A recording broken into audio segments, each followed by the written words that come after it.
میں ان کے خلاف نہیں کر رہی، لیکن آپ یہ دیکھیے کہ چھوٹے صوبوں میں جب وہ ویمن ڈپارٹمنٹس کے انڈر کام کریں گے تو وہ کیا کام کریں گے؟ اب جو ویمن کے لیے اومبڈس پرسنز اپوائنٹ ہوئی ہے پاکستان بھر میں، بہت بڑی بات ہوئی ہے کہ جی خواتین اومبڈس پرسن اپوائنٹ ہو گئی. وہ اومبڈس پرسن جو ہیں وہ وزارتوں کے انڈر کام کر رہی ہیں. وہ بلوچستان کے اومبڈس پرسن نے مجھے کہا کہ مجھے فون آتا ہے سیکرٹری صاحب کا اور وہ کہتے ہیں اس مقدمے کا یہ فیصلہ کر دو. ٹھیک ہے، تو پھر ان اپوائنٹمنٹس کی ضرورت کیا ہے؟ تو جہاں آپ نے خواتین کے کوئی ادارے بنانے ہیں ان کو آپ نے ریسورسز دینے، ہیومن بھی، فائنینشیل بھی، اور ان کو حکومتی ترجیحات میں شامل کریں. تو اس قسم کے اداروں کے اوپر بھی آپ سمجھتے ہیں کہ سیاستدان اثر انداز ہو رہے ہیں یا فون کالز کے ذریعے بھی فیصلے ہو رہے ہیں؟ بہت برا حال ہے. دیکھیے اگر کمیشنز کو ہم فری ہینڈ نہیں دیکھیں گے، انڈر ریسورس رکھیں گے تو بیچارے اپنا کام کیسے کریں گے؟ اب میرا جو بورڈ ہے وہ ختم ہو گیا.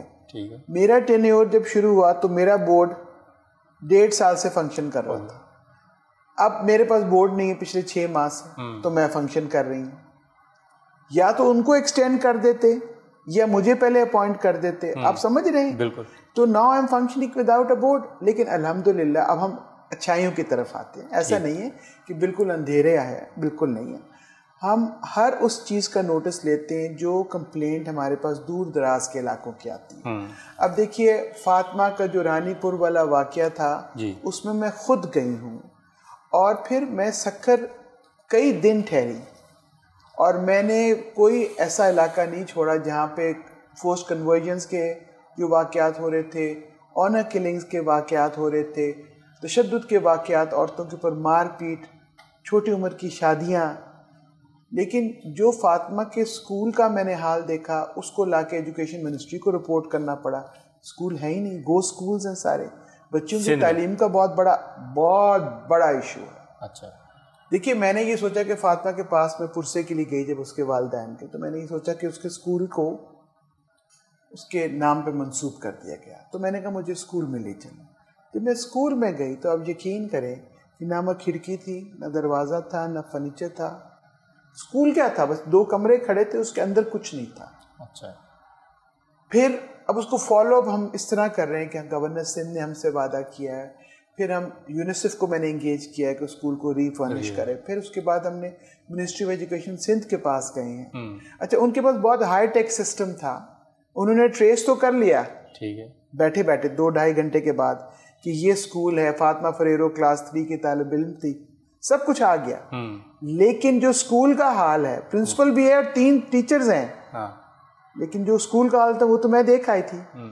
تو ایک تو ہمیں اپنے پورے ایجوکیشن سسٹم کو ریویمپ کرنا پڑے گا. دیکھیے ساؤتھ پنجاب میں جہاں وڈیراازم ہے، سندھ میں جہاں پیری فقیری، کس طرح پیر مطلب اس چھوٹی سی بچی فاطمہ کو 9 سال کی بچی کو 9 مہینے سے اوپر ہو گئے اور ماں باپ سے نہیں ملنے دیا گیا، اور کس پیسہ کیا دیا اس کو، اجرت کیا ملی 6,000 روپے. تو اس طرح کے واقعات ہو رہے ہیں اور اس طرح کی بہت ساری حویلی نہیں. لیکن آپ نے سندھ میں وزٹ کے دوران کیا دیکھا؟ آپ کو لگا کہ یہ اکیلی لڑکی نہیں تھی اور بھی ابھی بھی حویلیوں میں خواتین جو ہے وہ بند ہیں، قید ہیں؟ ایسی بہت ساری اور حویلی ہیں سندھ میں، بہت ساری اور حویلی ہیں، بہت ساری بچیاں ہیں. فاطمہ کا کیس ہائی لائٹ ہو گیا ہے، سو وہاں کی رہنے والی جو رہائشی اس حویلی کی تھی وہ تو بچ گئی. ٹھیک ہے، لیکن یہ کیوں نہیں پروب ہو رہا کہ اس حویلی کے اندر جو قبرستان ہے اس میں اور کس کس کی لاش دفن ہے؟ اچھا، اور پھر صرف یہ ایک واقعہ نہیں ہے، بہت سارے اور واقعات ہیں. دیکھیے جو ابھی آپریشن ہو رہا ہے کچے کا، اس میں بہت ساری ہماری کڈنیپ بچیاں ہیں جو ڈاکو یہاں سے اغوا کر کے کچے میں لے جاتے ہیں. جی، پولیس بے بس ہے کیونکہ پولیس کے پاس وہ اکوپمنٹ ہی نہیں ہے. میں جگہ جگہ ایس ایس پی حضرات سے، ڈی آئی جی سے، ہر ایک سے مل. اب ان سے یہی ریکویسٹ میں نے کی کہ کم از کم اور کچھ نہیں تو اپنی ہیلپ لائن سروسز بہتر کر دیں، اور جب یہ عورتیں مظلوم آپ کے پاس آتی ہیں تو ان کی FIR کاٹ لیں. لیکن یہ والا مسئلہ آپ سمجھتی ہیں کہ صرف سندھ میں ہے یا بلوچستان، خیبر پختونخوا، پنجاب میں بھی اس طرح کے ہیں؟ دیکھیے پنجاب میں زیادہ جو ایشو ہے وہ ساؤتھ میں ہے. ٹھیک ہے نا، اور سندھ میں بھی انٹیریئر میں ہے. اگر آپ کراچی آئیں تو it is a total disconnect, ایک اور دنیا ہے. لگتا ہے کہ کراچی اور وہ والا علاقہ جو کشمور کا ہے فار ایگزامپل یا مٹی کا ہے، وہ عورت اور کراچی کی عورت میں کوئی موازنہ ہی نہیں ہے نا. تو میں تو ایک سمجھتی ہوں اتنی بے حسی ہے ہماری سیاسی جماعتوں کی کہ وہ ان کو پروٹیکٹ کرتے ہیں, ان جاگیرداروں کو اور وڈیروں کو. کیوں ان کو سیاسی پناہ دیتے ہیں جب ان کو پتہ ہے ایک ایشو ہائی لائٹ ہو گیا.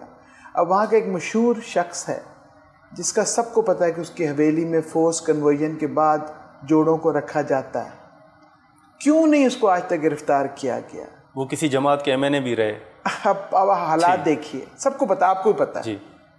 پھر جب پتا ہے کہ یہ بچی کڈنیپ ہو کے, اور میں یہاں کھڑی ہوئی تھی, بیچ میں پانی تھا اور اس طرف وہ بچی ہے, مجھے پتا ہے پریگننٹ بچی تھی, وہ اٹھا کے اس کو وہاں لے گئے اور اس نے بچے کو بھی اس طرف جنم دیا, مگر وہ کچے کے ڈاکوؤں کے. لیکن پھر آپ کی سفارشات کیا ہیں؟ آپ نے جو وہاں پہ دیکھا, جو نشاندہی کی ہے, آپ نے کیا رپورٹ میں نشاندہی کی ہے؟ میں نے تو جی ایک پولیس کو رپورٹ بھیجی, جو وہاں پہ پولیس کے ہیڈ کوارٹرز تھے ان کے ساتھ میری میٹنگز ہوئی ہیں. ایک بات جو تھی وہ انکریجنگ تھی کہ جو زیادہ تر SSP وہاں پہ لگے ہوئے ہیں ینگ بلڈ ہے, اور وہ باہر سے ٹرین ہو کر بھی 1-2 لوگ آ گئے تھے, ان میں جذبہ تھا کام کرنے کا. لیکن مصیبت یہ ہے کہ جب وہ لڑیں گے حالات سے تو ان کا جذبہ کتنے دن سروائیو کرے گا.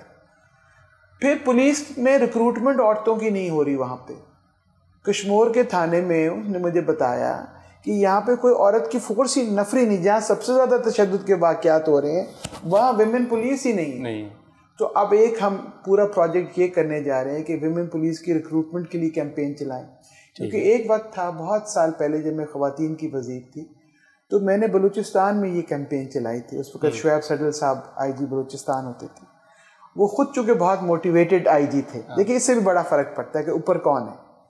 تو انہوں نے اور میں نے پھر ہم نے ایک پوسٹر کیمپین چلائی, یونیورسٹیز میں گئے, ہم نے ایڈریس کیا بچوں کو کہ بھی آپ پولیس فورس میں ہیں. آج آپ دیکھیں بلوچستان میں بے تحاشا پولیس کی نفری خواتین کی ہے, اور بڑی بڑی اسمارٹ سینئر پولیس آفیسرز بھی آ گئی.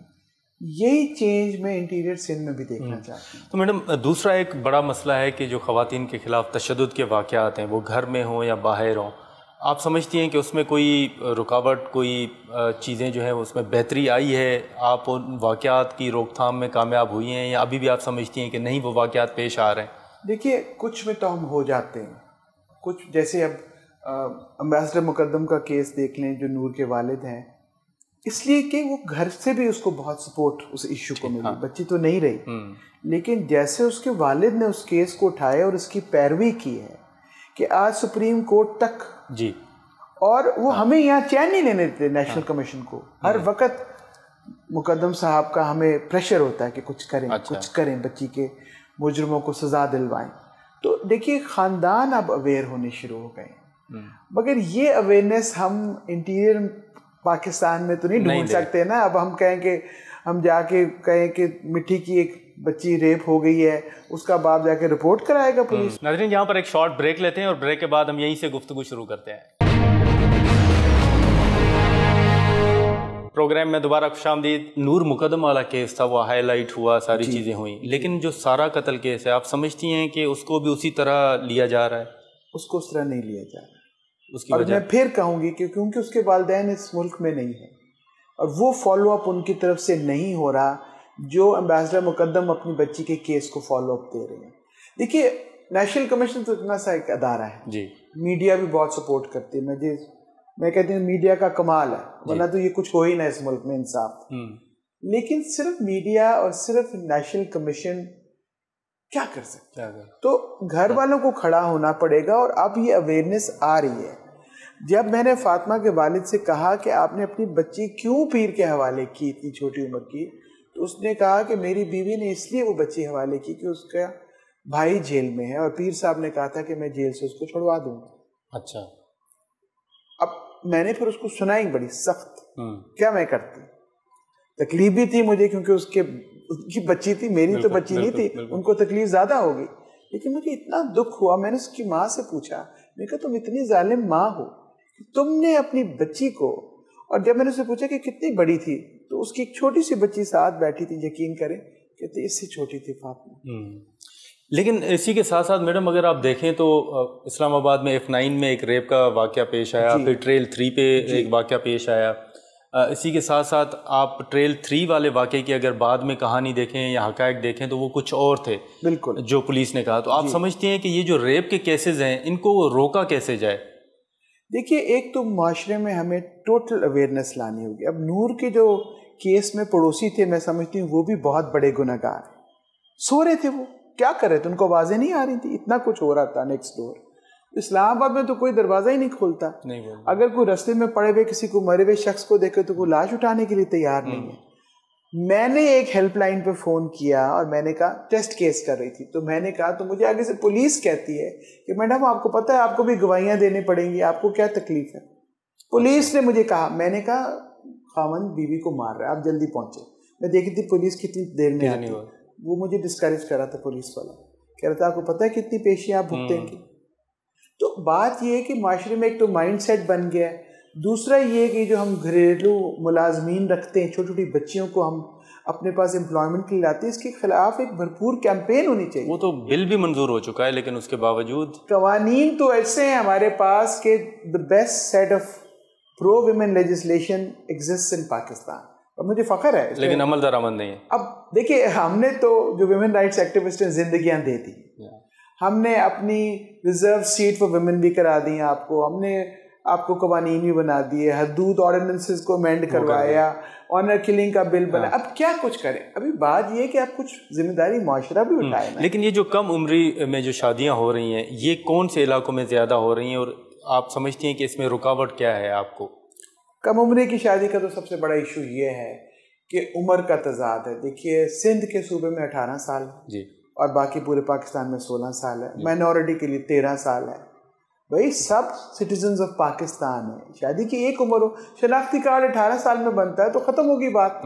شناختی کارڈ کے بغیر کیسے آپ نکاح کر رہے ہیں؟ صحیح. اب بات یہ کہ نہ تو شناختی کارڈ بنتے ہیں نہ کوئی چیک کرتا ہے. اب سندھ کا قانون بنا ہوا ہے تو سندھ کے بچے دوڑ کے پنجاب میں آ کے شادی کر لیتے ہیں. صحیح. تو آج کل ہم ایک بھرپور کیمپین چلا رہے ہیں ملک گیر, جس میں ہم کم عمری کی شادیوں کو روکنے کی مہم چلا رہے ہیں, کیونکہ اس کے بہت زیادہ افیکٹس ہوتے ہیں. بچی کی توانائی, بچہ جو پیدا ہوتا ہے اس کی توانائی, پھر تعلیم, ہر چیز افیکٹ ہو جاتی ہے. تو یہ جو فورسڈ کنورژن کے واقعات ہیں جی, کیا یہ ابھی بھی سندھ میں زیادہ ہو رہے ہیں یا آپ سمجھتی ہیں کہ دیگر علاقوں میں بھی ہیں؟ فورس کنورژن زیادہ تر سندھ میں, زیادہ تر کیا میں سمجھتی ہوں ہے ہی سندھ میں فورس کنورژن. لیکن غیرت کے نام پر قتل یہ بلوچستان میں بھی ہے, ابھی بھی ہے, KPK میں بھی ہے.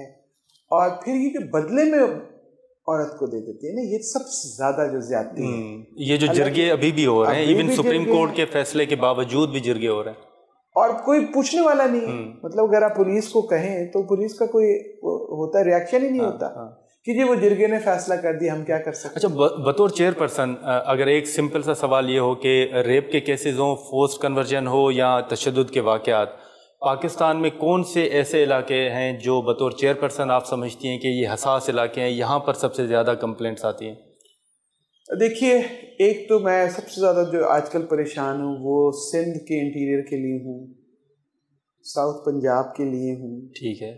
KPK قدرے بہتر ہے. اچھا, یہ عجیب بات ہے, قدرے بہتر ہے.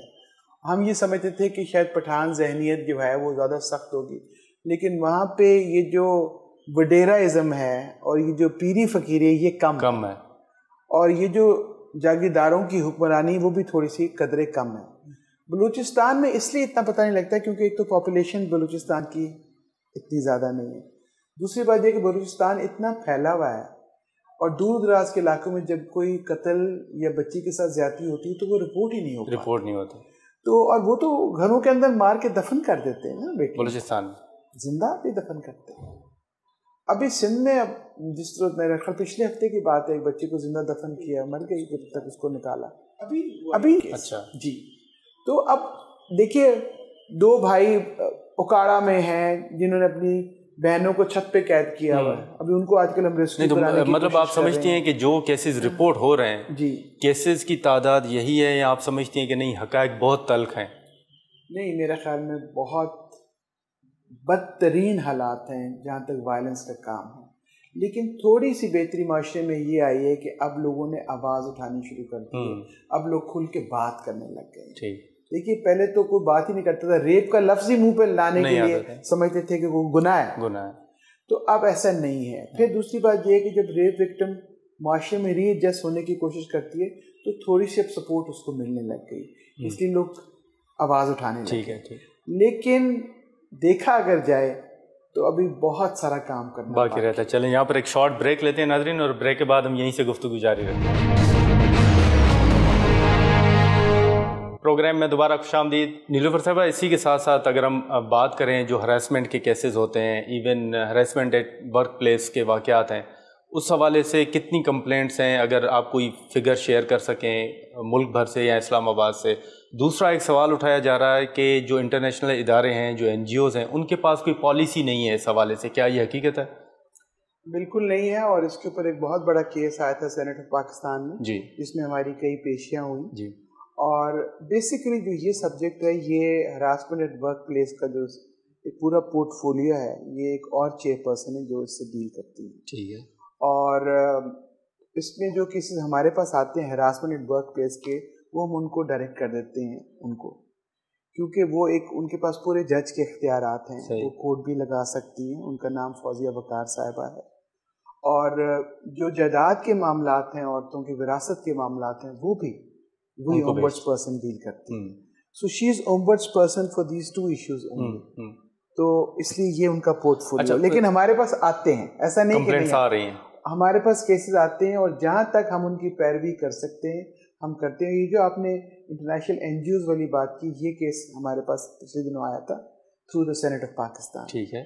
ہم نے اس کیس کو ڈیل کیا, اور اتفاق کی بات ہے کہ آج ہی صبح اس میں سے ایک بچی جو سروائیور تھی وہ سروائیو بھی کر گئی ہے, اس کو جاب بھی مل گئی ہے. میں نام نہیں لینا پسند کرتی. جی بالکل. اور اس نے تھینک یو کا اتنا بڑا مجھے میسیج بھیجا, تو مجھے آج بہت اچھا لگا. انہوں نے ہمارا بڑا شکریہ ادا کیا, کیونکہ ان کے ہم نے تھوڑی سی تھیراپی بھی کروائی اور تھوڑا ان کو ویسے سپورٹ دیا. لیکن یہ پھر ان این جی اوز کو آپ کیا کوئی ریکمنڈیشن بھی آپ کر رہی ہیں کہ پالیسی ہونی چاہیے؟ ہم نے ان کو خط لکھا ہے, جو ان کو اکنامک افیئرز ڈویژن ان کی جو رجسٹریشن کرتا ہے ان کو خط لکھا ہے, اور ہم نے یہ کہا ہے منسٹر آف انڈسٹریز کو بھی خط لکھا ہے, اور ہم نے ان کو کہا ہے کہ ان کی ایئرلی ایویلویشن ہونی چاہیے. ٹھیک ہے. کہ جو ملک میں قوانین بنائے گئے ہیں, اگر ہمارے پاس ایک قانون ہے ہراسمنٹ ورک پلیس کا, اس میں ایک کمیٹی بننی چاہیے. اس کمیٹی کو ڈسپلے کے اوپر آنا چاہیے, کسی بورڈ کے اوپر وہ آویزاں ہو کہ یہ کمیٹی کون ہے, کس پہ مشتمل ہے, اور یہ ایک پورے سسٹم میں آنی چاہیے.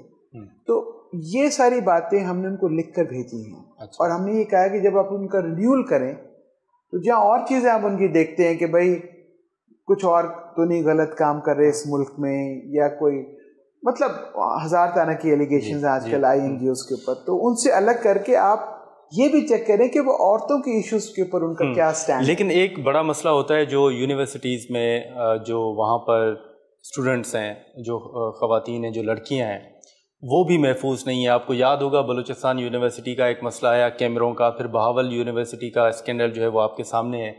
یہ معاملہ کتنا آپ سمجھتی ہیں کہ حساس ہے؟ دیکھیے یہ بھی بہت حساس ہے, اور میں اس میں بھی انوالوڈ ہوں بھاولپور میں. ٹھیک ہے. اور جو ہم نے خط لکھا اس پہ تو ہمیں وائس چانسلر صاحب نے یقین دلایا کہ جی ایسا کچھ نہیں تھا, اور ہم نے انویسٹیگیٹ کرا لیا ہے, اور یہ غلط ہمارے بارے میں چیزیں نکالی گئیں. سو وہ تو خط, تو اگر خط کو دیکھیں تو اس کے متن کے مطابق تو کیس ختم ہے. لیکن میں اپنے طور پہ اس ایشو کو انویسٹیگیٹ کرا رہا ہوں, اور میں اپنی فائنل رپورٹ کی منتظر ہوں.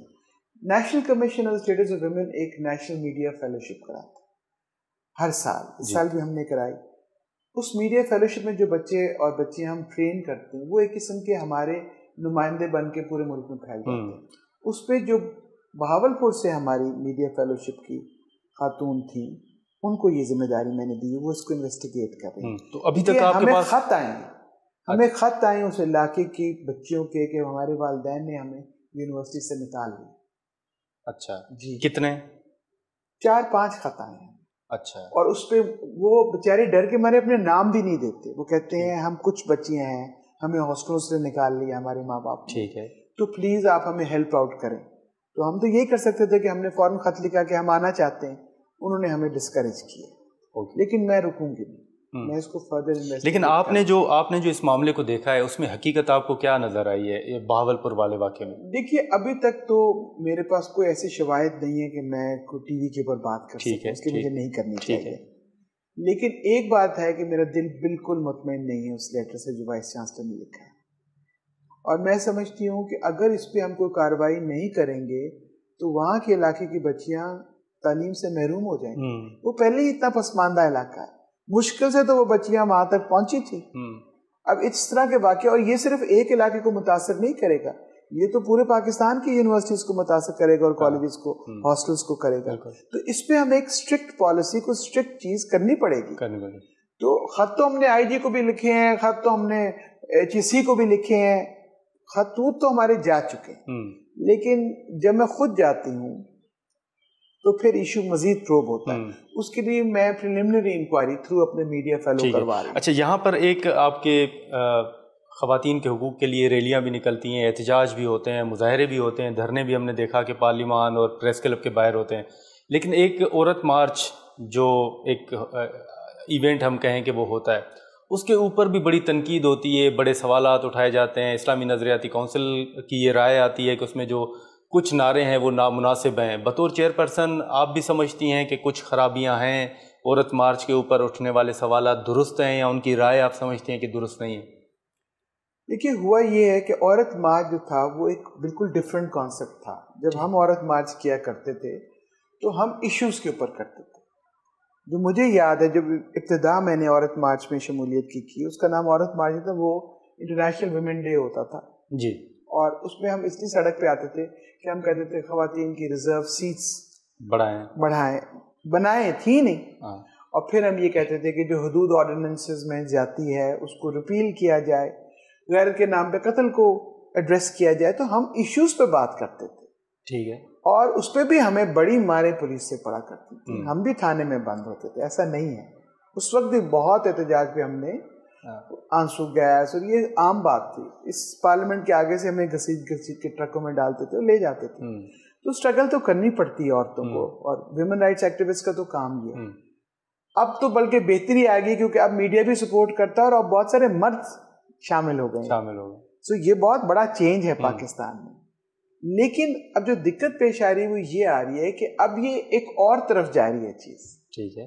سو پچھلے سال میں نے عورت مارچ سے پہلے ایک ڈائلاگ کرنے کی کوشش کی، میں نے ان کو انوائٹ کیا تھا یہاں اپنے دفتر، اور میں نے کہا کہ let's build a national consensus, ہم ایشو بیسڈ عورت مارچ کرتے ہیں جس پہ کوئی احتجاج نہ کر سکے، جو آج کی عورت کے، پاکستانی عورت کے ایشوز ہیں ہم ان کو اٹھاتے ہیں، اس پہ تو کسی کو احتجاج نہیں ہوگا، کسی کو وہ نہیں ہوگا۔ تو کافی حد تک انہوں نے بات میری مانی، اور جو عورت مارچ جس دفعہ ہوئی اس میں انہوں نے کلائمیٹ چینج کے اوپر بات کی، فلڈ کی، اور مطلب کافی چیزیں اور مختلف ہوئی ہیں، لیکن اس کے ساتھ ساتھ وہ یہ کہتے ہیں کہ ہمارا کنٹرول نہیں ہوتا، اگر کوئی ایکسٹریمسٹ آگے گھس جائے اور وہ ایسا بینر لے آتا ہے تو وہ بینر ہمارے انڈر کنٹرول نہیں ہوتا اور ہم ان کو منع نہیں کر سکتے کیونکہ یہ ایک اوپن ہوتا ہے۔ اچھا، اب شرارت دونوں طرف سے ہوتی ہے۔ اب ضرورت نہیں تھی اس دفعہ کہ جب وہ عورت مارچ والی خواتین نکلی ہیں سڑک پہ تو اسی وقت برقع پر داس پوری سامنے آ کے کھڑی ہو گئی، پتھراؤ ہوا تھا، کیا ضرورت تھی ان کو اس وقت آنے کی؟ بھائی یہ دس از اے فری کنٹری، ان کا حق ہے، اگر وہ کوئی ایشو اپنا ایجنڈا لے کے عورتیں نکلی آئی ہیں پاکستان ایک دن پورے سال میں، تو آپ کو وہ دن بھی نہیں برداشت؟ اور جس طرح سے وہ برقعے میں تھے، وہ ایک خاص قسم کے لوگ تھے، مجھے نہیں پتا وہ کون تھے۔ اچھا، اور پھر اس کے بعد پولیس نے بھی بہت ہائی ہینڈڈنس کی، مطلب پولیس نے ان کو دھکے مارے، ہماری عورتوں کو، وہ تاروں پہ جا کے خاردار گری ہیں، ان کو تاریں چپ گئیں، اور سب سے زیادہ برا سلوک پولیس نے جو کیا ہے وہ ٹرانسجینڈرز پہ کیا۔ ٹرانسجینڈرز بھی وہاں کھڑے تھے جی، انہوں نے صرف اتنا کہہ دیا، کوئی احتجاج کرتے کرتے کوئی آگے نکل گئے، کسی کا کوئی میڈیا والے کا کیمرہ ٹوٹ گیا یا کچھ اس طرح ہوا، اس کے بعد اتنا مارا ہے لوگوں نے ان کو، وہ تو ویڈیوز بھی وائرل ہوئی ہیں۔ میرا مطلب کوئی کیا، ہم کوئی جنگل میں رہتے ہیں، جنگل کا قانون ہے، ایسے نہیں ہو سکتا۔ ناظرین، یہاں پر ایک شارٹ بریک لیتے ہیں اور بریک کے بعد ہم یہیں سے گفتگو شروع کرتے ہیں۔ پروگرام میں دوبارہ خوشامدید. آپ کو یاد ہوگا کہ سینٹ کے اندر اگر خواتین کے حقوق کی اگر بات ہو تو وہاں پر اسلامی نظریاتی کونسل کی کسی حد تک رائے جو ہے وہ مختلف سامنے آتی ہے. آپ کو اسلامی نظریاتی کونسل کی کس رائے سے جو ہے وہ اختلاف ہے، یا کون سی رائے ہے جو آپ سمجھتی ہیں کہ یہ نہیں ہونی چاہیے؟ دیکھیے اس وقت تو ہم چائلڈ میرج ریسٹرینٹ بل پہ کام کر رہے ہیں، اور قبلہ ایاز صاحب ہماری جو ریسنٹ کانفرنس اسلام آباد میں ہے اس کو انہوں نے چیئر کیا جی، اور نہایت ہی سپورٹو. انہوں نے کہا کہ چائلڈ میرج جو ہے اس کو اسلام کے نظریے کے اندر لانے کے لیے نہیں ہے ضرورت، اس کو آپ ہیلتھ ایشو کی حیثیت سے دیکھیں، یہ ایک معاشرتی ایشو ہے. اور انہوں نے کہا کہ ٹیبل پہ بیٹھ کے ڈائیلاگ کریں اور آپس میں بات چیت سے ایشوز کو ریزالو کریں. تو ان کا ایٹیٹیوڈ بہت پازیٹیو تھا، اور میرے تو بہت امید بندی ہے کہ اگر قبلہ ایاز صاحب جیسے لوگ ہوں گے جن کا مطلب ذہن کھلا ہے تو باقی ممبرز کو بھی ایسا اپنی سوچ تبدیل اچھا، آپ نے ایک پڑے. خط لکھا ہے چیف جسٹس کو، ایک خط لکھا تھا، اور اسی کے ساتھ ساتھ آپ نے وزیر داخلہ کو خط لکھا ہے جو افغان خواتین ہیں. اس حوالے سے آپ بتائیں گی کہ اس خط میں آپ کی ڈیمانڈ ہے، اور وہاں سے کوئی جواب آیا ہے آپ کو؟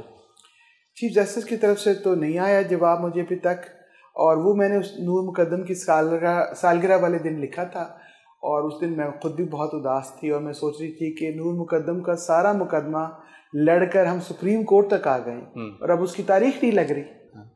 اور میں بہت پر امید ہوں، مجھے لگتا ہے قاضی فائز عیسیٰ اس خط کا جواب دیں گے اور وہ ضرور کورٹ کیس لگے گا اور نور کو انصاف ملے گا. تو میں بہت پر امید ہوں. اور دوسرا خط تو ابھی 2 دن پہلے ہی گیا ہے افغان ریفیوجی خواتین کے سلسلے میں. اور دیکھیے یہ وہ عورتیں ہیں جو روشن خیال ہیں، جو پڑھی لکھی ہیں، جنہوں نے پاکستان میں بھی کام کیا ہے خواتین کے حقوق کے لیے. تو انہوں نے مجھے اپروچ کیا ہے، اور وہ ان کی جان کو خطرہ ہے. اگر وہ افغانستان چلی گئیں تو ان کو زندہ نہیں چھوڑا جائے گا. تو we have to review our policy. کیا فگر کیا ہوگا ان کا، کتنی خواتین ہیں؟ اس کے لیے بھی ہم نے جو UN کے کمشنر ہیں for this entire process in کو خط لکھا ہوا ہے، اور ایگزیکٹ نمبر میں نے مانگا ہے، کیونکہ ہمیں تو چیدہ خواتین اپروچ کر رہی ہیں، تو میرے پاس ایگزیکٹ فگر نہیں تھا. میں نے ان کو بھی خط لکھا ہوا UNHCR کو، اور میں نے ان سے فگر مانگی ہے، اور میں نے یہ بھی کہا ہے کہ ان کی پلیسمنٹ بتائیں کہ پاکستان کے کس شہر میں ہے، تاکہ میں پوری کانکریٹ بات انٹیریئر منسٹر کو دے سکوں. لیکن چونکہ ان کی ڈیٹ گزر رہی تھی تو یہ خط مجھے نکالنا پڑا ارجنسی میں. تو I am still waiting to hear from UNHCR.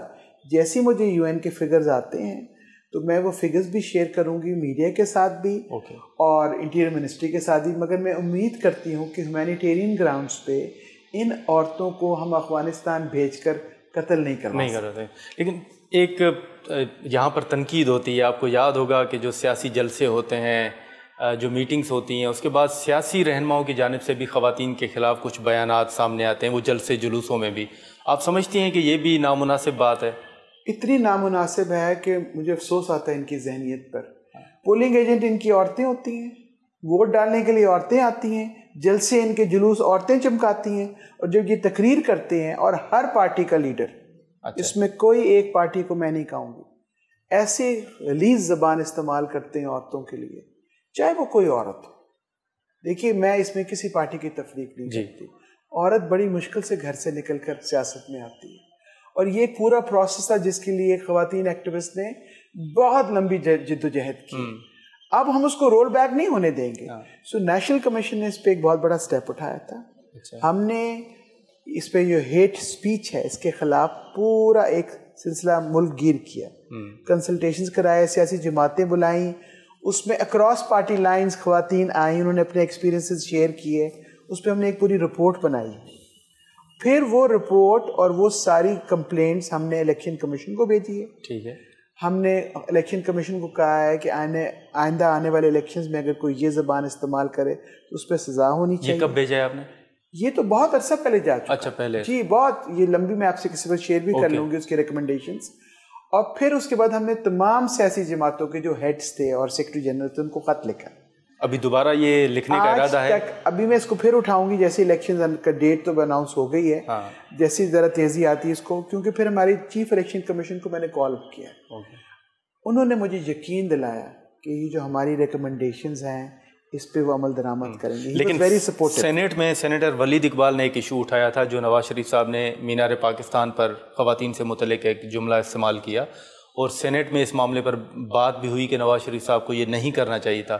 بطور چیئرپرسن آپ بھی سمجھتی ہیں کہ وہ نامناسب الفاظ تھے؟